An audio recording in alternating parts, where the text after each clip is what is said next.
nama saya Ella. Video kali ini saya buat untuk tugas kuliah saya, tugas kuliah komunikasi data. Nah, video ini saya buat tentang critical review. Jadi ada empat artikel, tapi saya hanya akan mereview 2 artikel saja. Nah, semoga video ini bermanfaat dan selamat menyaksikan.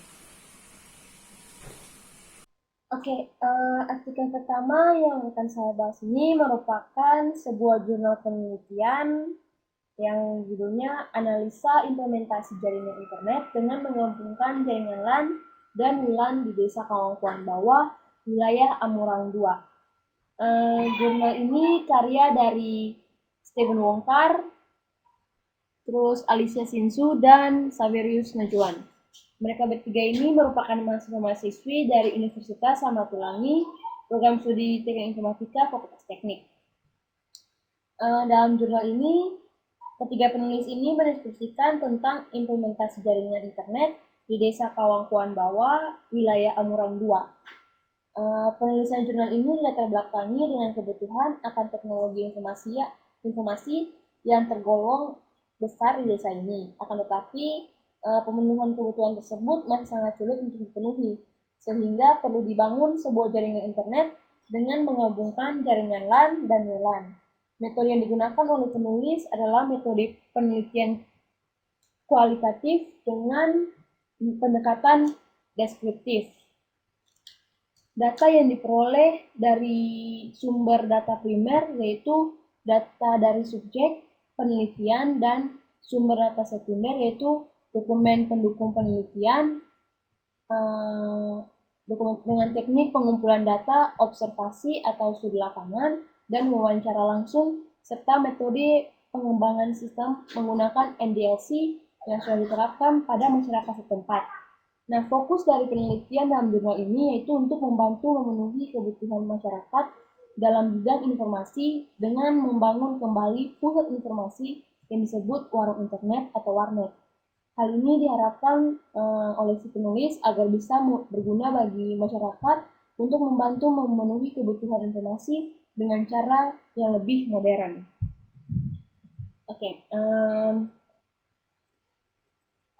Jika dilihat dari latar belakang pendidikan ketiga penulis ini, saya rasa ketiga penulis ini mempunyai kualifikasi yang cukup di bidang yang mereka teliti.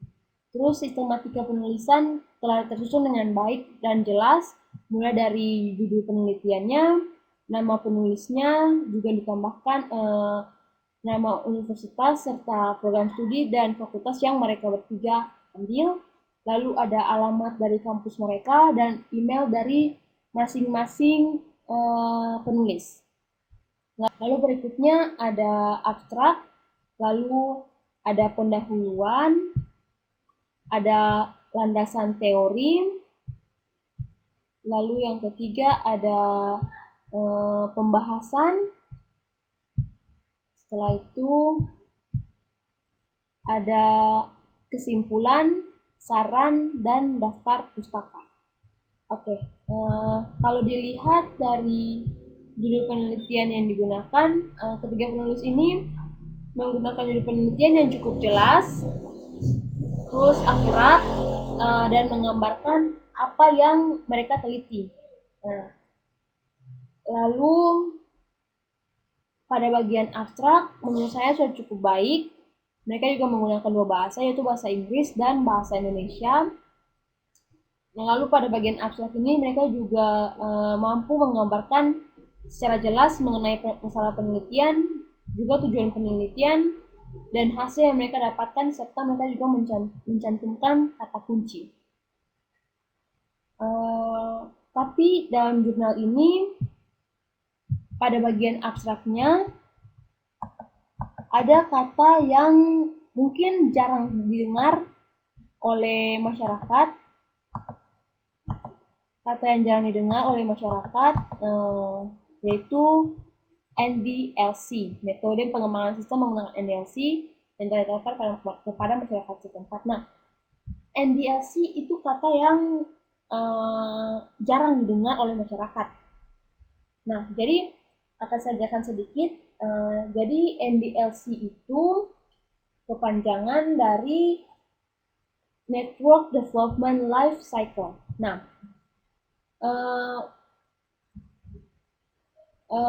NDLC ini merupakan metode yang bergantung pada proses pembangunan sebelumnya, seperti perencanaan strategi bisnis, daur hidup pengembangan aplikasi, dan analisis pendistribusian data. Lalu pada bagian pendahuluan yang akan saya jelaskan sedikit pada bagian pendahuluan, yaitu pada bagian ini.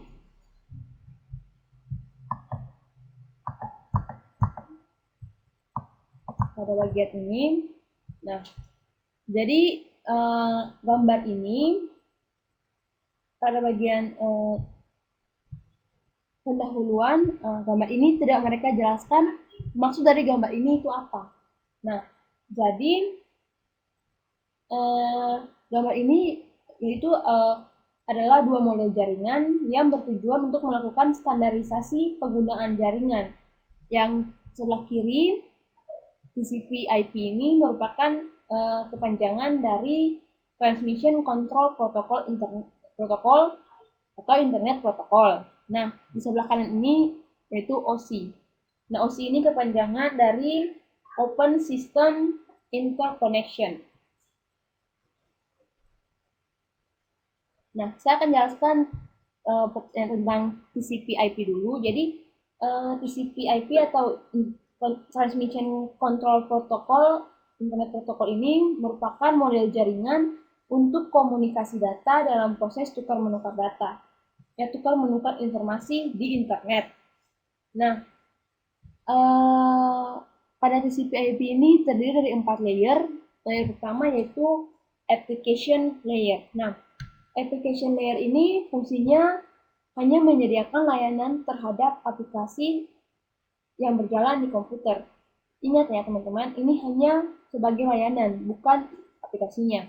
Nah, sedangkan yang kedua, transport layer, fungsinya ini untuk menyediakan service yang akan digunakan oleh application layer.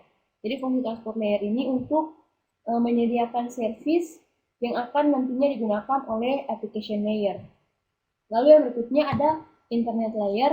Nah, fungsinya sebagai penyedia fungsi IP addressing, routing, dan menentukan path terbaik. Lalu yang terakhir ada network access layer. Nah, fungsinya untuk mendefinisikan protokol-protokol dan hardware-hardware yang digunakan dalam pengiriman data. Nah, untuk yang kedua ini, model OSI ini atau Open System Interconnection ini, yaitu standar komunikasi yang diterapkan dalam jaringan komputer. Standar itulah yang membuat seluruh alat komunikasi dapat saling berkomunikasi melalui jaringan. Lalu model ini memiliki 7 layer atau 7 lapisan. Yang pertama ada application layer yang fungsinya sebagai interface aplikasi dengan fungsionalitas jaringan, mengatur bagaimana aplikasi dapat mengakses jaringan, dan kemudian membuat kesalahan.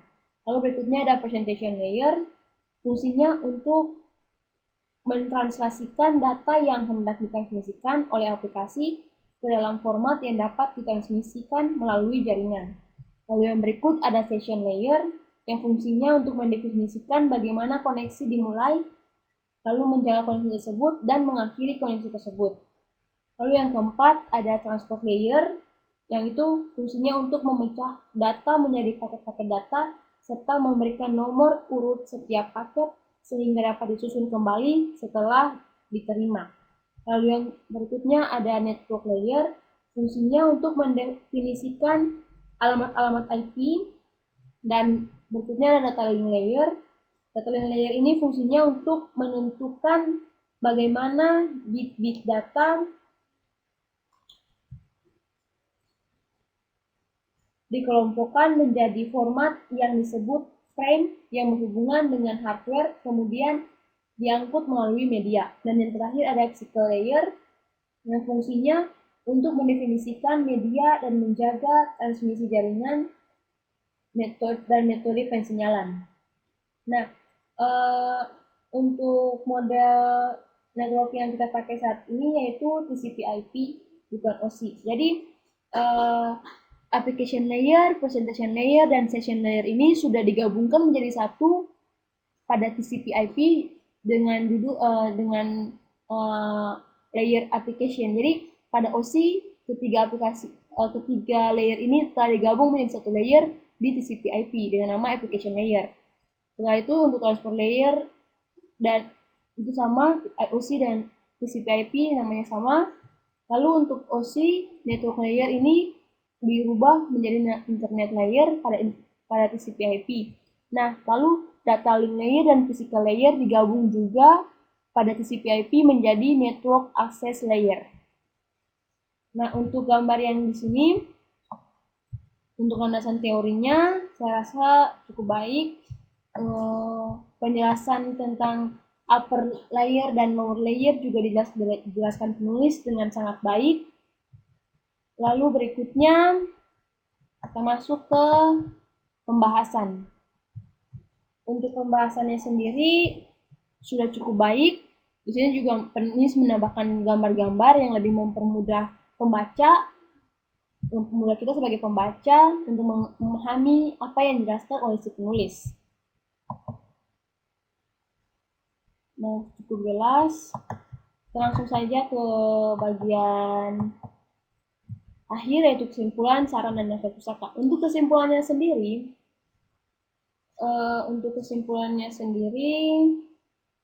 cukup baik, jelas juga. Menurut saya cukup baik dan jelas.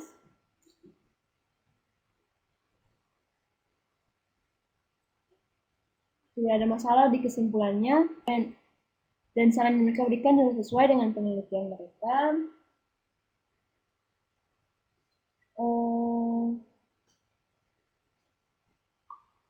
Oke, lalu untuk daftar pustakanya, saya rasa baik, hanya saja mungkin menurut saya untuk daftar pustakanya tidak perlu menggunakan angka-angka seperti ini. Dihilangkan saja angka-angkanya, dibuat bisa saja.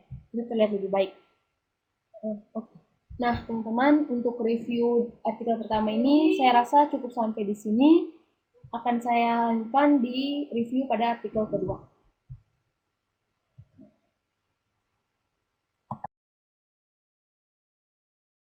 Oke, artikel kedua yang akan saya review adalah jurnal penelitian juga dengan judul Analisis Jaringan Lokal Area Network atau LAN pada PT Mustika Ratu Tbk Jakarta Timur. Jurnal ini ditulis oleh dua penulis, yaitu Indra Riana Rahajeng dan Rita Puspitasari. Mereka merupakan mahasiswa-mahasiswi dari Amik Bina Sarana Informatika, Prodi Program Studi Teknik Komputer. Dalam jurnal ini, penulis membahas tentang jaringan LAN pada PT Mustika Ratu Tbk Jakarta Timur. Penulisan jurnal ini dilatar belakangi dengan penggunaan jaringan LAN di PT Mustika Ratu Tbk yang pada jam-jam tertentu banyak klien yang menggunakan jaringan secara bersamaan sehingga koneksi menjadi lambat. Lalu ada klien yang tidak mendapat IP akibat terserang oleh virus. Metode penelitian yang mereka gunakan yaitu dengan wawancara, observasi, dan studi kasus. Teknik pengumpulan data yang dilakukan adalah penelitian lapangan dan penelitian perpustakaan. Fokus penelitian mereka dalam jurnal ini yaitu untuk membantu menangani permasalahan yang terjadi pada PT Mustika Ratu Tbk Jakarta Timur.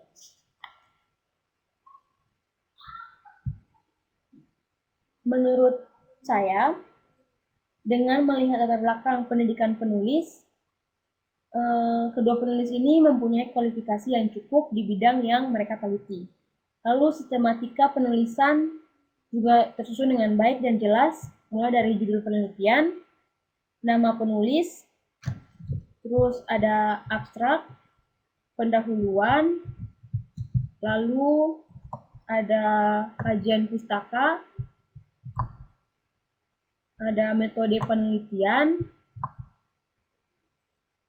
hasil dan pembahasan, dan yang terakhir yaitu penutup. Nah, penutup ada kesimpulan dan saran, juga ada daftar pustaka. Lalu untuk judul penelitiannya sendiri, menurut saya judul penelitian yang mereka gunakan cukup jelas, akurat, dan memang betul-betul menggambarkan apa yang mereka teliti. Lalu pada bagian abstrak menurut saya sudah baik karena penulis mampu menggambarkan secara jelas mengenai masalah penelitian, tujuan penelitian, dan hasil yang mereka dapatkan. Serta mereka juga mencantumkan kata kunci pada jurnal ini. Tapi jurnal ini tidak menggunakan dua bahasa seperti pada jurnal pertama yang tadi kita bahas. Di sini hanya menggunakan bahasa Indonesia, satu bahasa. Lalu menurut saya metode yang digunakan dalam penulis sudah tepat sesuai dengan fokus penelitian. Lalu pada bagian penulisan hasil. Nah, pada bagian penulisan hasil menurut saya materi yang ditulis pada bagian pembahasan itu kurang mendalam, dan saran saya bagi penulisnya agar lebih memperbanyak koleksi kosakata supaya kalimat yang ditulis lebih menarik dan dibaca, juga mudah untuk dipahami, menarik untuk dibaca dan mudah dipahami. Lalu di sini penulis juga menambahkan struktur organisasi yang mereka juga menjelaskan tentang wewenang dari masing-masing jabatan. Jadi di sini ada gambar dari organisasinya. Lalu mereka juga menjelaskan dengan sangat baik tentang tugas dan wewenang dari masing-masing jabatan. Lalu penulis juga menuliskan permasalahan pokok serta pemecahan masalah pada penelitiannya. Dan menurut saya cukup baik. Lalu pada bagian penutup, kesimpulan mereka juga dimuat dengan sangat baik sesuai dengan tujuan penelitian. Lalu penulis juga mencantumkan saran-saran sebagai harapan untuk kondisi subjek penelitian menjadi lebih baik sebagai salah satu solusi dari permasalahan yang terjadi. Lalu daftar pustakanya juga baik. Setelah saya menganalisa secara keseluruhan, menurut saya jurnal ini secara sistematika sudah cukup bagus karena penulis telah mengikuti aturan penulisan yang benar. Nah, mungkin itu saja review saya pada artikel yang kedua ini, pada jurnal yang kedua ini. Dan saya harap semoga review saya ini bermanfaat, dan mohon maaf bila mungkin terdapat kesalahan atau kekeliruan sehingga saya membingungkan pembaca dalam memahami maksud saya. Oke. Terima kasih telah menyaksikan video saya. Semoga bermanfaat dan sampai jumpa di video berikutnya.